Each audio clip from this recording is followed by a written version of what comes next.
자비로우신 주님, 우리를 주의 이름으로 이곳에 불러주시고 주님을 찬양하게 하신 거 감사합니다.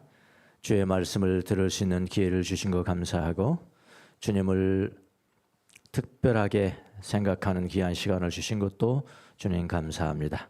지금은 기록된 말씀을 듣는 시간입니다. 우리에게 들을 길을 허락하여 주셔서 주의 음성이 들려지는 귀한 시간이 될 수 있도록 은총을 내려 주옵소서. 감사하고 예수님의 이름으로 기도합나이다. 아멘. 자, 지난 시간에는 8번째 화를 봤죠. 그래서 8가지 화가 끝났고, 그때 그 화는 이스라엘에 대한 심판이었죠. 바로 이 세대에 그 심판이 일어날 것이다. 그래서 한 세대를 30년으로 삼으면은 그 당시 예수님께서 예언하던 시대가 AD 33년이고 30몇 년 후인 70년에 로마로부터 침공이 있었고 이스라엘이 완전히 함락이 됩니다. 그때 가장 중요한 게 뭐라고 그랬죠? 성전 파괴. 그래서 성전이 없어져서 지금까지 없어요. 지금 이제 다시 세워질 날을 기대하면 있는 거죠. 그런 성전은 안 세워질 겁니다. 네.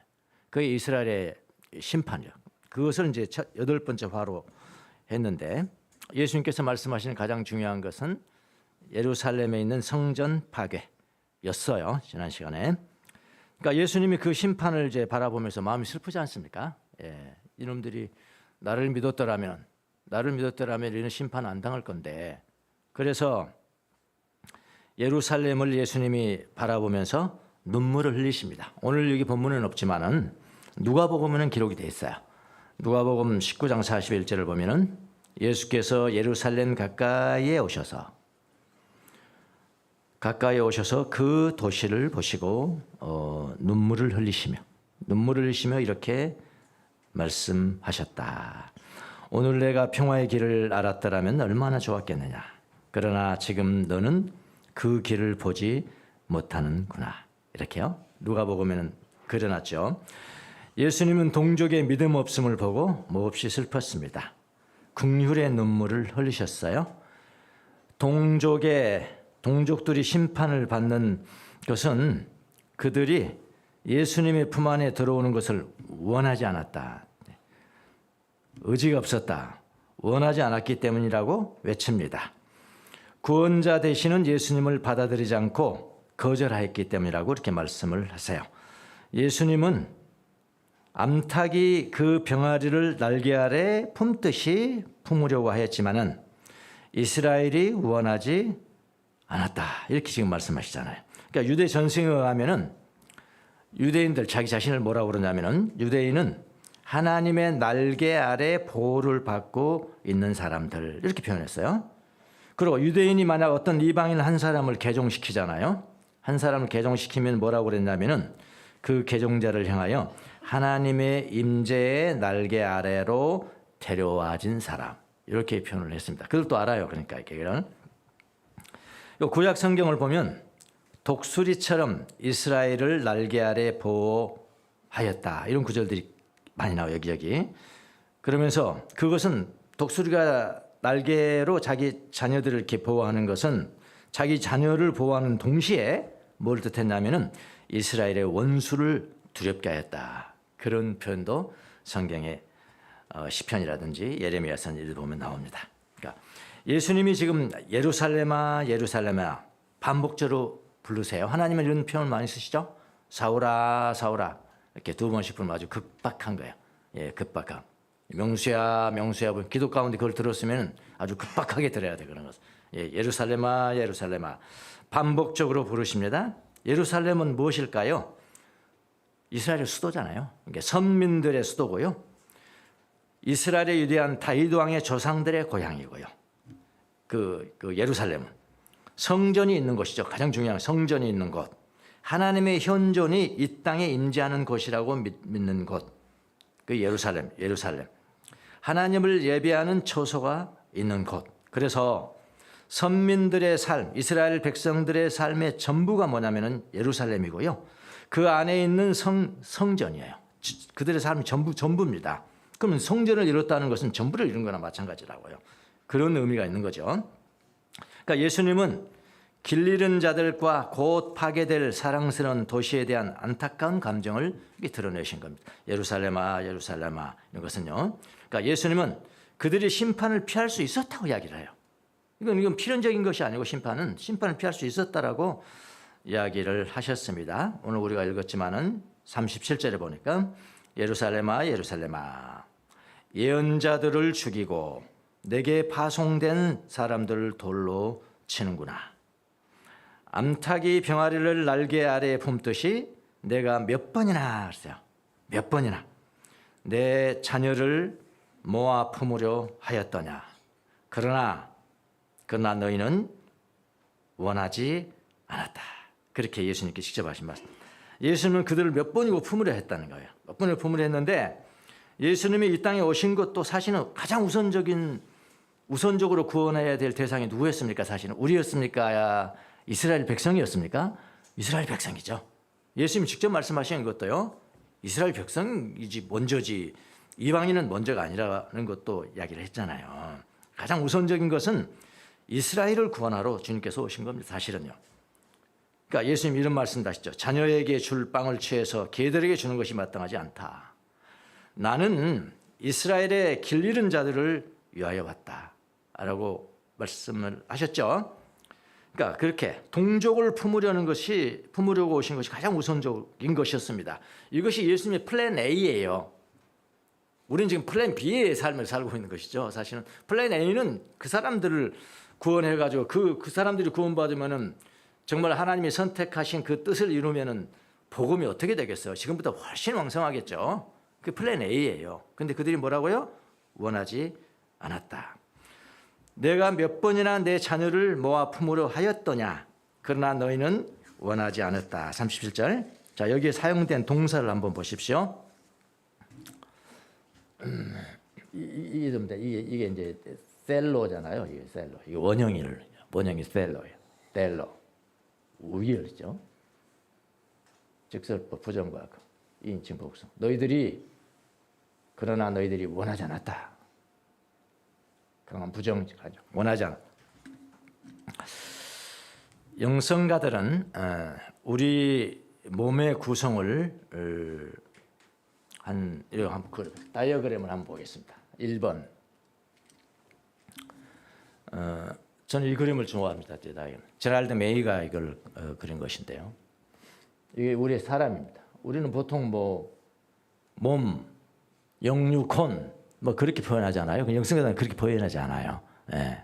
이 전체 인간의 몸을 하면 국면으로 표현해요. 국면. 자, 감각적 국면이 있고요.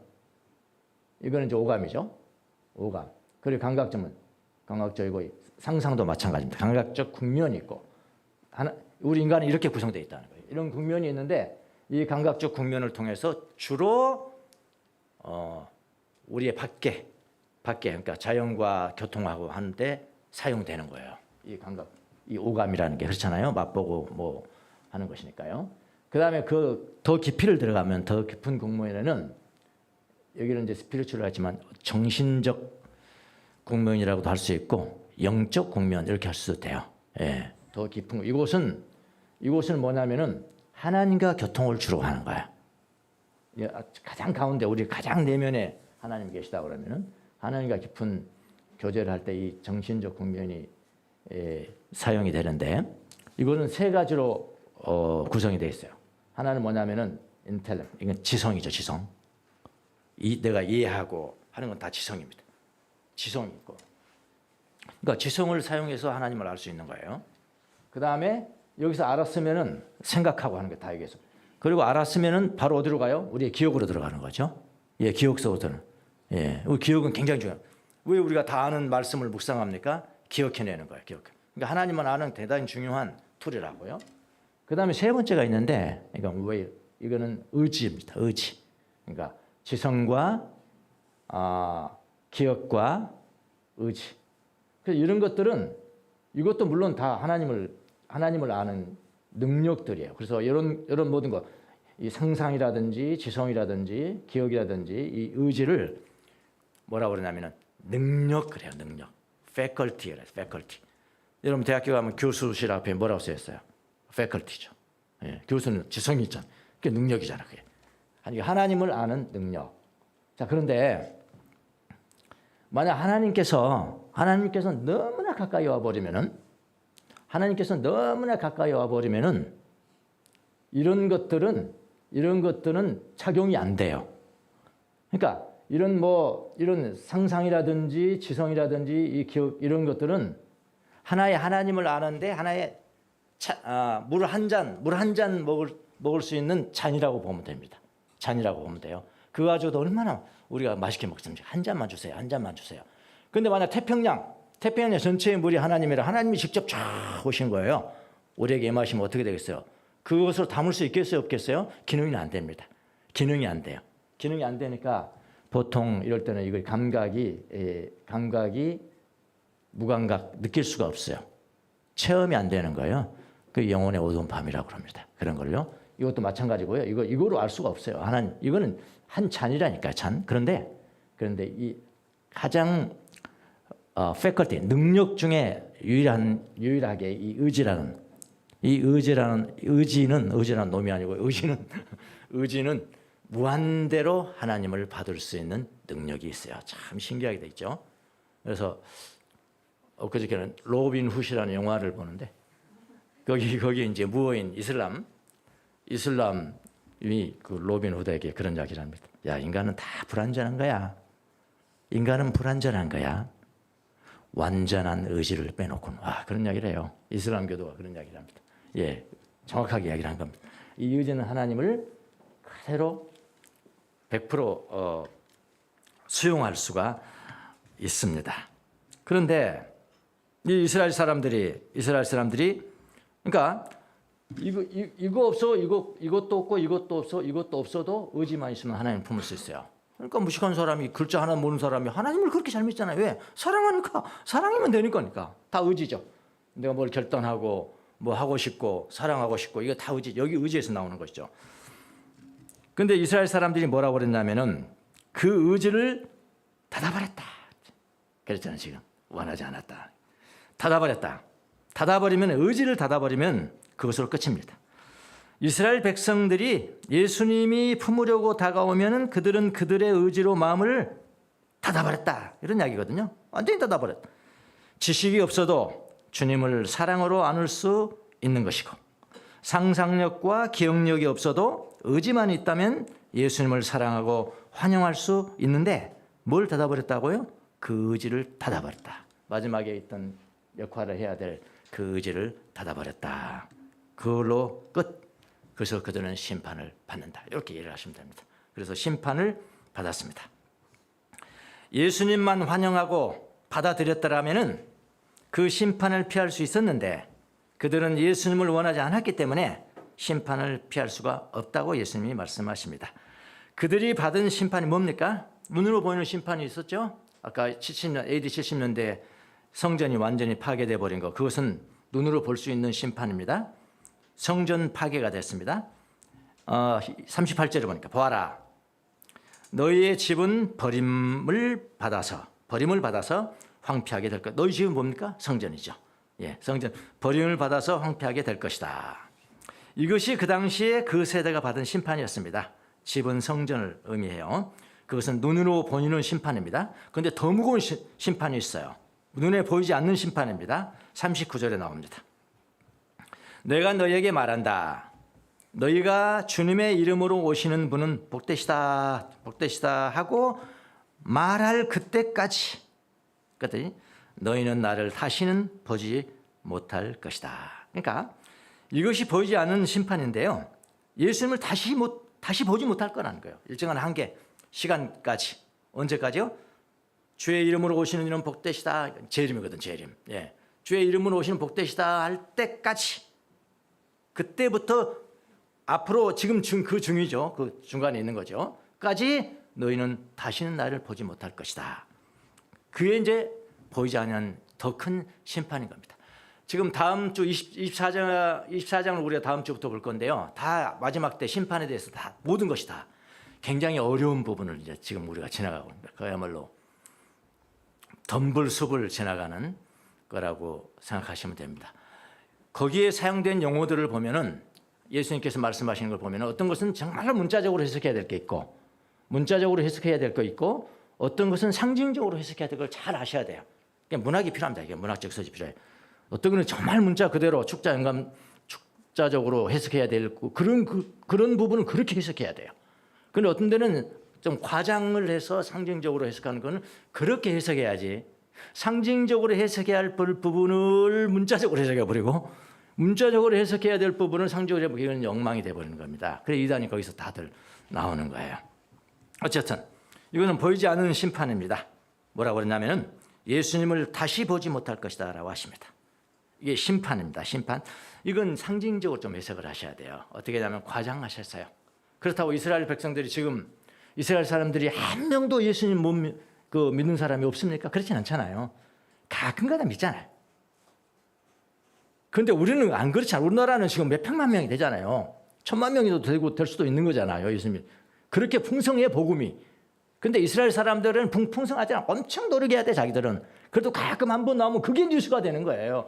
지금 자기들이 플랜 A가 성공을 했더라면 플랜 A가 성공을 했더라면 자기들이 지금 전 세계에 복음을 전해주고 다녔어야 된다고. 누가요? 유대인이 그렇게 했어야 된다. 그래 플랜 A는 닫고 플랜 B가 확정돼서 어쩌다가 한 명씩 나오는 거야. 그건 뭐 예수 믿는 사람들이 많더라 그렇게 말할 수 없는 거죠. 여기 그렇게 해석해야 돼. 너희가 다시는 나를 보지 못할 것이라는 건 모두가 보지 못할 것이 그런 이야기는 아니란 말이에요. 예, 다수가 보지 못할 것이다.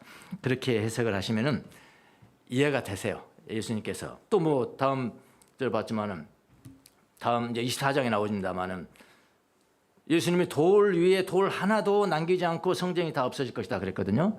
그렇게 예언했거든요. 그건 상징적으로 봐야죠. 과장이잖아요, 과장. 아니면 진짜 70년 전에 성전 파괴하고 했던 거는 일부 지금도 남아있어요. 그거는요. 그건 아니지 않습니까? 그렇게 해석을 하시라. 무슨 말인지 아시겠죠? 예. 자, 그러니까 그들이 예수님을 원하지 않았기 때문에 그러니까 의지가 없었기 때문에 의지를 닫아버렸기 때문에 사랑하지 않았기 때문에 그들은 예수님이 재림하실 때까지 예수님을 보지 못하는 겁니다. 예수님을 보지 못하는 못 믿어요. 복음이 풍요롭지가 않아요. 우리는 지금 얼마든지 복음이 풍요롭잖아요.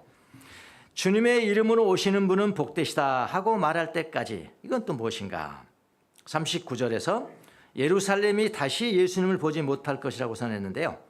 이는 그들이 예수님을 거부한 결과로 당분간은 그분을 볼 수 있는 기회가 많지 풍요롭지 않을 것이다. 그런 뜻입니다. 주의 이름으로 오시는 이의 의미는 메시아를 맞이하는 찬송시입니다.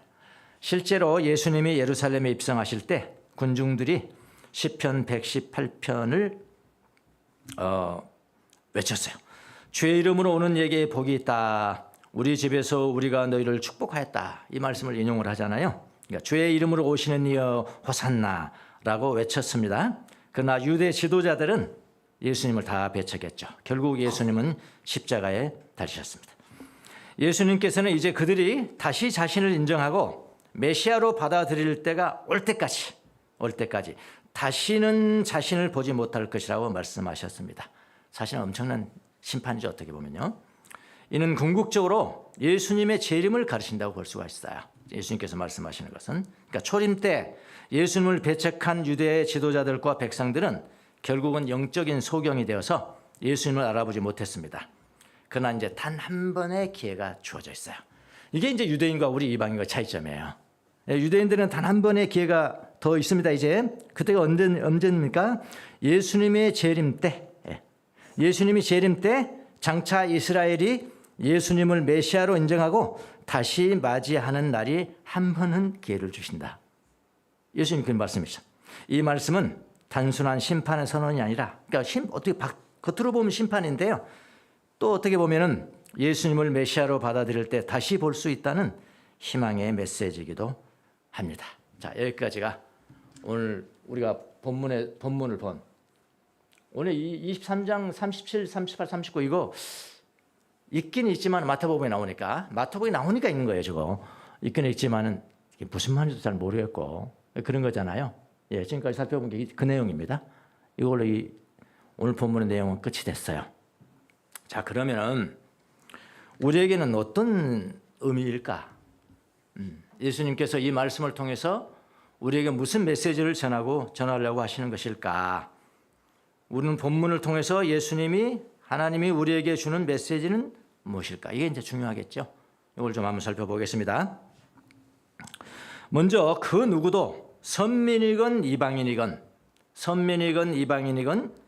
개인적으로 예수님을 영접하지 않으면 예수님을 온전히 볼 수가 없습니다. 예수님을 의지적으로 받아들이지 아니하면 그 누구도 심판을 받는다는 거예요. 이것은 선민에게나 이방인에게나 동일합니다. 동일해요. 요즘 어디 데모하는 사람들 보니까 막 이스라엘 국기를 갖고 나오더라고요. 저게 뭐하는 겁니까? 저는 지금까지 생각하고 있습니다. 무슨 뭐 미국 국기 나오면 오케이, 미국 성적이 가정으로 오케이. 뭐 미국 동맹이니까 군사적으로 우리 도와달라. 뭐 그런 뜻이라고 볼 수 있죠. 이스라엘 국기는 이스라엘 우리를 군사적으로 도와줄 수 있을까? 우리가 이스라엘에 뭘 영적으로 뭘 도움받았죠? 어떻게 보면은 그들이 우리한테 도움받아야 되는 거라고요. 그들은 지금 완전히 문이 닫혀 있잖아요. 지금요. 재림 때까지요. 우리를 통해서 우리가 복음을 전해야 되는 그런 땅인데 뭐 이게 생각이 안 되고 결론이 안 난다. 왜 그게 있다는 건지 아주 이상한 사람들이 있어요. 어떻게 저런 생각을 했을까 하는 생각. 이게 분명히 지도자 한 사람이 어떻게 이야기했을 거예요. 틀어서 또 그래서 지도자의 가르침이 대단히 중요하다는 겁니다. 속이는 사람이 많다는 거예요. 복음을 살짝 틀어서 분명히 이스라엘이 어떻게 되면 뭐 이야기했을 거지. 그러니까 그 국기 나오는 거야. 뭐 생각해 보지도 않고. 네, 무슨 이야기하다 이런 얘기든 선민에게는 따로 예수님이 재림하실 때 기회가 한 번 더 있습니다. 그동안 그 기회 있어. 우리에게는 엄청나고요. 기회라는 게. 그 차이 제가 이야기하려고 그랬구나. 우리는 복음의 기회가 엄청난 거예요. 완전히 문이 개방이 된 거예요. 이스라엘은 문이 닫혀져 버린 거예요. 복 받은 사람이 누굽니까 지금? 재림할 때 기회가 그들에게는 또 한 번 있다고 그랬습니다. 그동안 그들이 해석하는 구약 성경에 따라, 그러니까 재림 때까지 겨우 구약까지 가고, 우리는 3927년 39권이고 27권이지만 여러분 27권 속에 이거는 다 물 속에 들어가 있는 거예요. 예수님이라는 물속에 들어가 있는 거라고 신학은. 그럼 우리 그 속에 사는데 겨우 그거 가지고 살아야 돼요. 겨우 희미해진 거울 가지고 살아야 돼. 예. 우리는 잘 닦아진 거울도 보지만 우리는 실물도 보시는 것인데 지금 이스라엘 사람들과 우리가 비유가 됩니까, 여러분? 그 이야기하다 그러구나. 예. 그동안 그들이 해석하는 구약 성경에 따라 구약 성경이 그게 얼마나 어려운 거냐고요. 그 어려운 그 해석에 내세해야 되거든. 그것도 다 살아야 돼. 그러니까 이런 해석이 오고 저런 해석이 있고 그러는 거예요. 그들에게는 이 땅에서 살고 열매를 맺어야 돼요. 그래도 대단한 민족이죠. 어떻게 보니까 머리가 좋은 민족이니까 뭐 노벨상의 3분의 1인가 뭐 그런 사람들이 모르겠으면 따져보지는 않았지만 하여튼 이 땅에서 살고 그 열매를 맺어야 합니다. 운이 좋으면은 예수님을 개인적으로 믿을 수가 있습니다. 그것까지 닫혀진 거라고 예수님께서 말씀하신 건 아니라고 그랬어요. 있습니다. 그건 너무나 희귀한 거예요. 그러나 이방인은 여러분과 저에게는 또 한 번의 기회가 주어지지 않아요. 이 차이입니다. 예. 우리는 한 번 믿지 않으면 이건 끝이에요. 그대로 지옥행이에요. 우리에게는 재림 때 한 번 더 기회 줄게 그런 법이 없어요. 예수님 말씀이니까 내 이야기 아니에요. 예수님 말씀이라고. 이스라엘 사람들은 문을 닫아버리고 그 재림 이후에 한 번 기회를 주지만은 우리에게는 문을 완전히 열어놨는데 그런데도 믿지 않았다? 그 끝입니다. 우리 이방인은 끝이에요.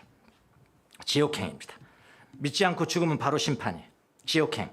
그러나 이방인에게는 이 땅에 사는 동안 무한한 기회가 주어집니다. 하나님은 공평하신 분이세요. 저는 공평이라고 생각합니다. 하나님은 공평하신 분이세요. 선민들에게는 예수님이 재림하실 때까지 닫혀있지만 이방인은 예수님 재림 때까지 활짝 열려있다. 활짝 열려있습니다. 그래서 이방인에게 오히려 기회는 더 많다고 할 수가 있습니다. 이방인에게는 지금도 구원의 길이 열려 있습니다. 이것이 은혜입니다. 우리가 살아가는 환경이에요. 그 가운데서 우리는 그냥 예수님 탁 안아가지고 여기 우리가 앉아 있지 않습니까? 자, 그러면 예수 믿는 사람은 이 땅에서 살면서 예수님의 재림 때까지 무엇을 해야 할까요? 아까 유대인은 제가 말씀드렸습니다. 예수님이 재림하시기 전까지 뭐 한다고요? 구약 성경 가지고 막 그 흐려진 거울 가지고 예수님 보려고 메시아 보려고 노력해도 안 보이는데 그거 해야 돼요. 예, 구약 성경 가지고 살아야 돼. 열매를 맺고 살아가야 됩니다.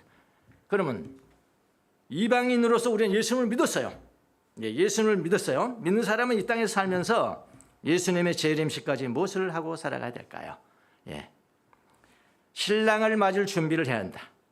이제 뭐 믿어버렸다고 다 끝나버린 사람이 되겠네. 성장할 줄은 몰라. 성숙할 줄은 몰라. 신랑을 맞을 준비를 한다. 신부가 신랑을 맞으려면은 신부가 신랑을 맞으려면은 신부는 어떻게 해야 되냐면은 신랑처럼 돼야 돼요. 신랑처럼 어느 정도 뭐라고 그래요? 그걸 질을 갖춰야 됩니다. 질을 안 갖추면 이런 거 좀 곤란하잖아요. 예. 신부는 신랑 맞을 준비를 해야 되는데 신부가 신랑을 맞으려면 신랑과 같아져야 된다. 이런 표현을 성경에 썼어요. 신랑과 같아져야 된다. 그래야 신랑과 신부가 대화가 되는 것입니다. 여러분 예수님과 대화가 되십니까? 아주 친근한 대화, 친구처럼 하는 친근한 대화. 안 되면 아직 거기까지 안 이르렀다는 거야. 신랑과 신부 사이 같이 대화를 하려면 신부가 성숙해야 돼요. 그렇겠죠? 신부의 수준이 신랑과 같아져야 합니다. 여기서 자꾸 신랑 하니까 여러분이 신랑 생각하지 마시고 예수님이 신랑이세요. 여러분이 신랑 생각하면 비참하잖아요. 여기서 말하는 신랑은 누구라고요? 예수님이시라니까. 예수님. 여러분 옆에 있는 신랑 정도 되겠습니까? 여러분의 수준이 그렇잖아요. 예수님 좀 돼야 되죠. 예수님. 신부의 수준이 신랑과 같아져야 합니다. 그게 뭐냐면은 기도가 성숙해야 된다 이 말이에요. 기도가 성숙해야 된다. 기도는 하나님과의 대화입니다. 일평생 신랑과 신부처럼 대화하려면은 기도가 성숙해야 된다. 여러분 기도가 성숙해야 된다는 말은 처음 들어보셨죠? 저도 얼마 되지 않았어요. 예. 신앙이 성숙해야 돼. 이런 이야기는 들잖아요. 예, 신앙이 성숙해야 되고 우리가 인격이 성숙해야 되고 그런 이야기 듣는데 기도가 성장해야 된다. 기도가 성장해야 된다는 그거는 말을 잘 안 씁니다만 예수의 수도사인 토마스 그린이라는 사람이 하나님을 경험하기 experiencing God 그런 부제가 뭐냐면은 기도의 3가지 단계라는 책을 썼어요. 제가 이 책을 왜 이렇게 귀중하게 보면서 보고 또 보고 했냐면은 제가 한 10몇 년 전에 우리 키코스 하잖아요. 키코스. 예, 키코스가 KEEP입니다. 그러니까 K는 knowing이에요. knowing. 하나님을 알아가기. 첫 번째 단계. 그다음에 두 번째는 experiencing이에요. 하나님을 경험하라.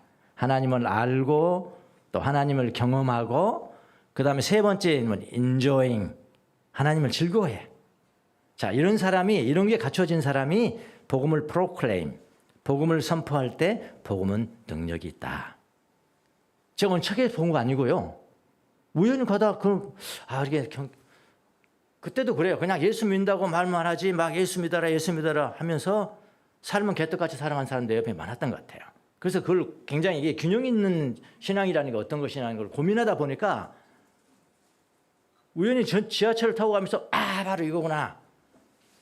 알아야 되고 경험해야 되고 그 경험한 바를 누려야 되고 그런 사람이 복음을 전해야 되는 것이구나. 그래서 힙이 나온 겁니다. 저는 이렇게 생각했는데 저는 최근에 이 책을 보면서 이분이 그 이야기를 했더라고요. 저는 이 책 본 적이 없거든요. 사실 이번에 본 거거든요. 이분이 그런 이야기를 했어요. 이렇게 했습니다.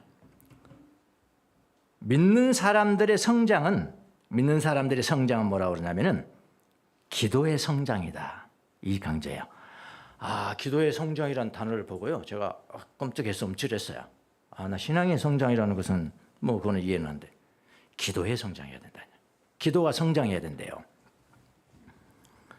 신앙이 성장해야 한다는 말은 하지만 기도가 성장해야 한다는 말은 좀 생소합니다. 그렇죠? 그분은 이런 겁니다. 다 다룰 수는 없어요. 이분은 신앙인들, 그분이 말하는 신앙인들이라는 것은 캐톨릭 신자도 말하고 개신교 신자도 다 포함되는 겁니다. 신앙인들이 기도가 성장해야 되는데, 기도가 성장해야 하는데 기도가 성장하지 않는다고 애통해하는 거예요. 말합니다. 기도를 많이 한다고 말하지 않습니다. 많이 한다고 말하지 않아요. 기도가 성장해야 된다는 거예요. 그래 단계가 첫 번째 계단, 두 번째 계단, 세 번째 계단이 있는 거예요. 계단이라는 것도 올라가기도 하고 또 내려가기도 하고 또 올라가기도 하고 내려가기도 하는 거잖아요. 기도가 계단이 세 가지 단계가 있다. 계단이 있다. 첫 번째 단계는 뭐냐면은 하나님을 알아가는 단계야. 우리 기도가 똑같잖아요. 예? 하나님을 알아가는 겁니다. 하나님을 알아가는 단계의 기도. 그러니까 하나님을 알아가는 단계의 기도입니다. 이거는 뭐냐면은 이 단계에서는 묵상 기도건 구송 기도를 한 간에 통성 기도를 한 간에 성경을 통해서 새롭게 깨닫게 되는 진리를 새롭게 깨닫게 되는 단계입니다. 그러니까 그럼 기쁘잖아요. 우리 묵상할 때 렉처 집연할 때 묵상할 때도 마찬가지로 와 성경 이런 게 있었어?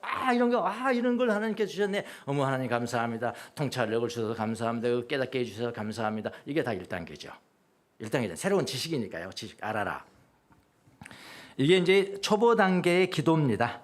주님께 깨닫게 해주신 거 감사하고 통찰력을 주신 하나님께 감사하는 기도를 드리잖아요. 이게 이제 초보 단계의 기도입니다. 여기서 지금 초보니 중급이니 고급이니 하는 것은 어떤 것은 나쁘고 어떤 건 좋고 그게 아니에요. 기도의 단계 이야기하는 겁니다. 단계. 이걸 다 거쳐야 돼 항상. 또 구대 시작할 때는 항상 각 단계, 그 다음에 2단계, 3단계 이렇게 돼야 돼요. 근데 문제는 뭐냐면은 2단계, 3단계는 없다고 생각하고 항상 초보 단계만 하고 일평생 하다 끝나니까 이게 문제인 거예요. 세 번째 단계까지 있는데 첫 번째, 두 번째 단계만 있는 줄 알고 그것만 하다가 끝나버리니까 문제는 거예요. 이분은 첫 번째 단계는 1, 2년 정도 걸릴 거다. 그걸 아는데 두 번째 단계는 3, 4년 정도 될 거다. 그렇게 계속해야 한다. 근데 세 번째 단계가 뭔지 아십니까? 몇 년인지 아십니까? 50년이다. 일생이라는 거죠. 근데 우리 모든 구교건, 신교건 우리 그리스도인들이 첫 번째 및 두 번째 단계만 계속 지속하고 있다. 완전히 이렇게 꼬라박혀 스톱. 완전히 잼에 눌러가지고 앞에 갈 줄 모르는 거예요. 예, 그런 단계에 있다라고 이야기를 해요. 조금만 맛보기를 좀 보여주는 겁니다. 초보 단계의 기도입니다. 이거는. 그리고 그 다음 단계는 뭐냐면은 하나님을 경험하는 단계의 기도입니다. 그 제목이 익스피리언스인가 아시에요? 예, 그 나오죠. 어디서 많이 붙은 거죠? 기껏이잖아요. 예, 그거를 해요. 두 번째 단계는 하나님을 경험하면 우리가 기도하면서 하나님을 경험하면 이런 경험이 좀 많으시잖아요. 하나님을 경험함으로 하나님을 막 감정적으로 느끼는 거야. 하나님이 역사했어. 하나님이 역사했어. 어떤 사람 눈물 흘리고 막 그러잖아요. 이걸 affective prayer. affective는 뭐죠? 정과 감정이 깃들여 있는. 왜냐하면 경험했으니까. 하나님을 경험으로 내가 아는 것이니까.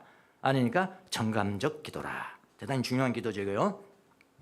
정감적. 이 단계 두 번째 단계의 기도를 정감적 기도의 단계. 이렇게 이야기를 합니다. 여러분도 통성기도 하다가 하나님을 감정적으로 경험한 적이 많으시잖아요. 자, 이 단계가 두 번째 단계입니다. 이 단계도 항상 우리는 달라고 기도하는 단계예요. 이거 첫 번째는 뭐라죠? 깨달아서 주시면 감사합니다. 지식이 근거된 단어. 하나님께 달라고 항상 달라는 거죠. 통성기도는 달라고 그러고. 정감적 기도도 역시 마찬가지예요. 하나님 이거 경험하게 해주세요. 경험하게 해주세요. 이것도 달라는 거예요. 감정은 항상 달라는 것만 있지 주는 것은 없습니다. 감정. 항상 우리의 위장 같다는 거예요. 위장은 안 다고 하잖아. 위장 안 다고. 내가 줄게요. 드릴게요가 아니고요. 항상 다고. 이건 다 자기 중심적이죠. 1단계, 2단계는 자기 중심적 단계예요. 그러니까 좀 초보의 단계죠. 어떻게 보면 정감적 기도도 마찬가지예요. 우리가 그렇게 기대하고 하나님 경험하게 해달라고 그렇게 기대하는 그런 기도도 사실은 그 두 번째 단계입니다. 세 번째 단계가 아니고 두 번째 단계입니다. 그러니까 두 번째 단계도 단계에서도 항상 우리는 달라고 기도하는 단계이다. 감정으로 느끼는 기도이긴 하나 감정도 메말라지면 감정을 달라고 기도합니다. 또 느끼게 해주세요. 또 느끼게 해주세요. 느끼게 해달라고 기도합니다. 결국 무엇인가 달라는 기도입니다. 그분 표현은 자기중심적 기도다. 대부분의 그리스도인들이 첫 번째, 두 번째 단계에 꽉 박혀 있고 옴짝달싹 맞습니까? 꼼짝을 못한다. 꼼짝을 못한다. 세 번째 단계가 있다. 여기에 주의하십니다. 세 번째 단계의 기도는 뭡니까? 무엇을 달라는 기도가 아니고요. 내가 주님께 주는 기도입니다. 무엇을 드릴까요? 기쁨을 드리는 기도예요. 기쁨을 드린다. 우리는 기쁨을 달라고 감정을 달라고 기도하지만 세 번째 단계에서는 내가 주님 기쁨을 드릴게요. 내가 기쁨을 드릴게요. 내가 누구를 사랑하는 것이 기쁨이라면 내가 그렇게 할게요. 이렇게 기쁨이 조이 아닙니까? 조이가 기쁨이잖아. 그게 인조이가 동사잖아. 인조이. 누리는 똑같더라고요. 세 번째 단계 똑같아. 알아라, 경험하라, 즐거워하라, 선포하라. 그래서 이 책을 제가 주의 깊게 본 겁니다. 이 세 번째 단계는 무엇을 달라는 기도가 아니고 내가 주님께 주는 기도입니다. 무엇을 드릴까요, 주님? 기쁨을 주님께 드리는 단계. 그래서 이거는 경청해야죠. 하나님을 경청하는 단계. 경청해서 하나님의 음성을 들으려면 침묵하는 단계. 침묵으로 경청하는 기도의 단계입니다. 우리가 훈련하는 키코사와 정확하게 일치합니다. 1단계 기도는 1년 지속되고 2단계 기도는 3, 4년, 3단계가 몇 년이라고요? 50년 계속되어야 한다고 강조를 합니다. 그에 의하면 모든 기도가 좋다고 말하지만 균형을 강조하는 거예요. 그런데 우리는 1단계 혹은 2단계 정도로 스탑 돼버리고 3단계 기도는 뭐 시도해보지도 못한 경우가 많다고 합니다. 이렇게 하려면은 이게 다 준비죠. 사실 준비입니다. 네, 다른 거 있지만은 다른 거는 나중에 또 좀 더 나눌 기회가 있을 것 같습니다. 처럼 우리가 하나님을 듣기 위해서 가장 필요한 것은 뭐냐면은 침묵이에요. 우리가 지금 배웠지 않습니까? 침묵하는 법. 고요함입니다.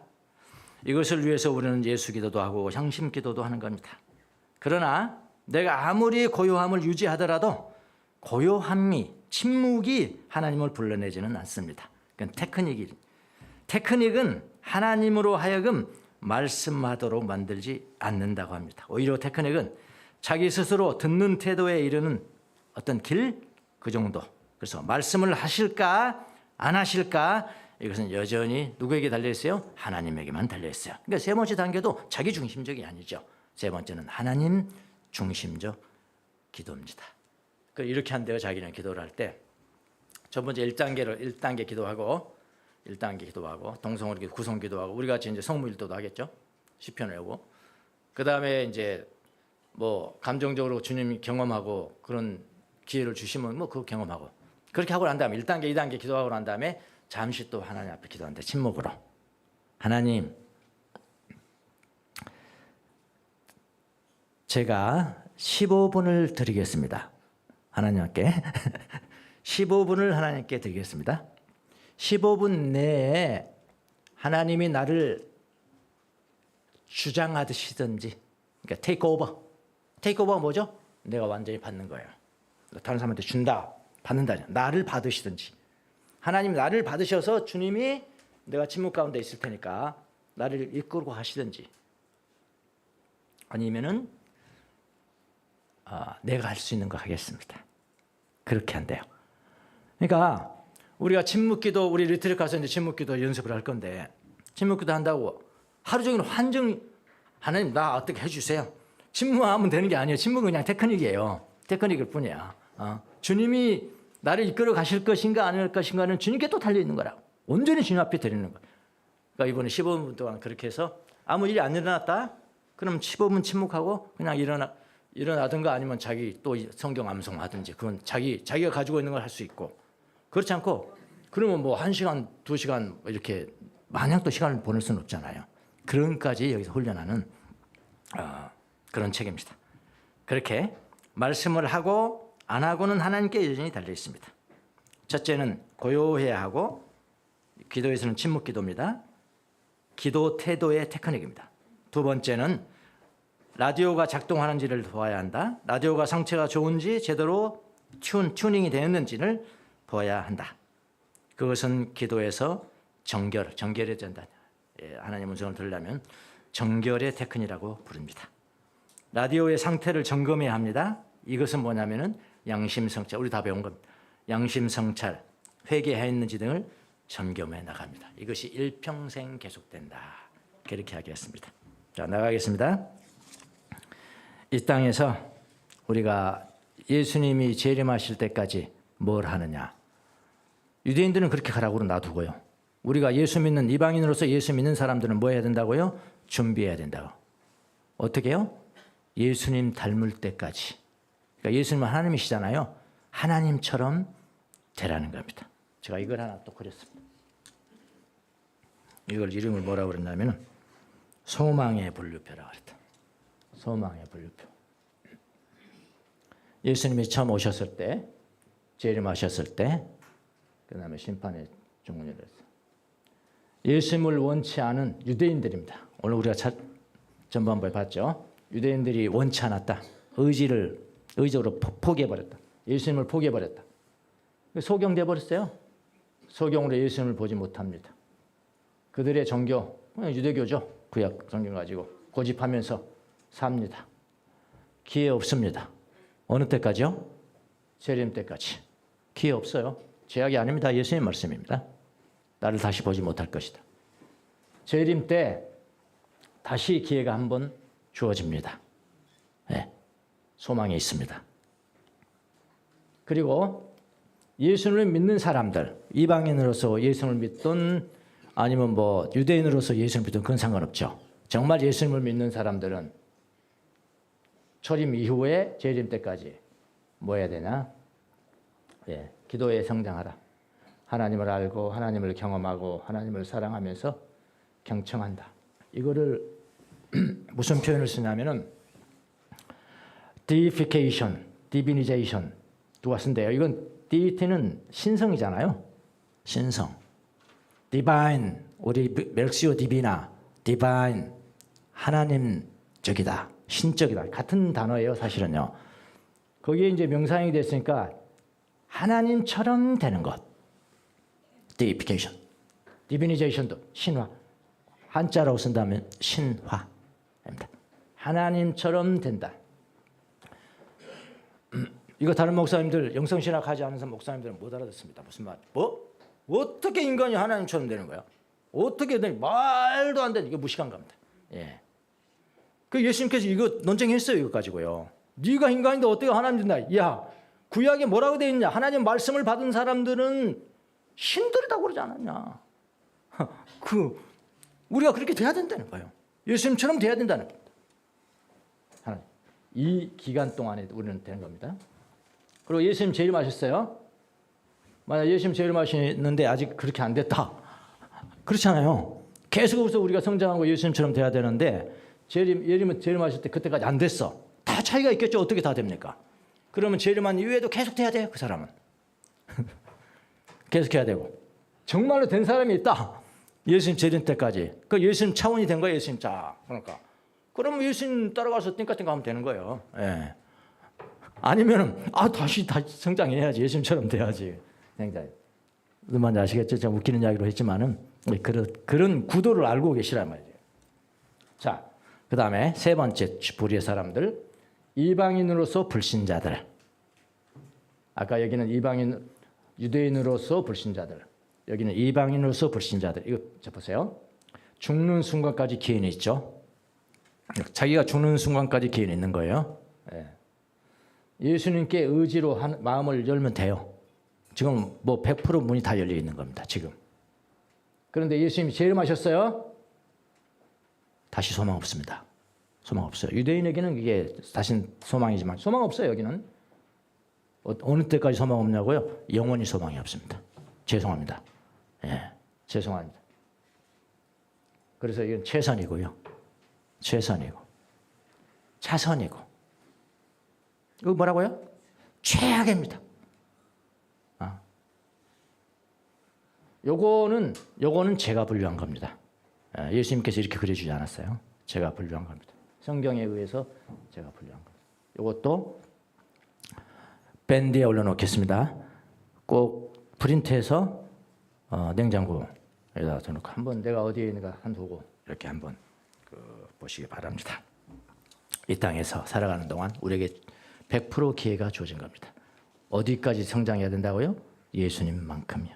신화, 하나님, 작은 하나님이 되시는 여러분이 되시기를 예수님 이름으로 축원합니다. 시 한 편 보고 나가겠습니다.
무슨 뜻인지는 이해되시죠? 왜 이 시를 썼는지.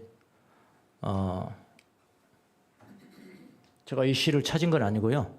제가 미국에 있는 어떤 영성학회 소속자인데 거기는 시만 한 달에 한 번씩 골라요.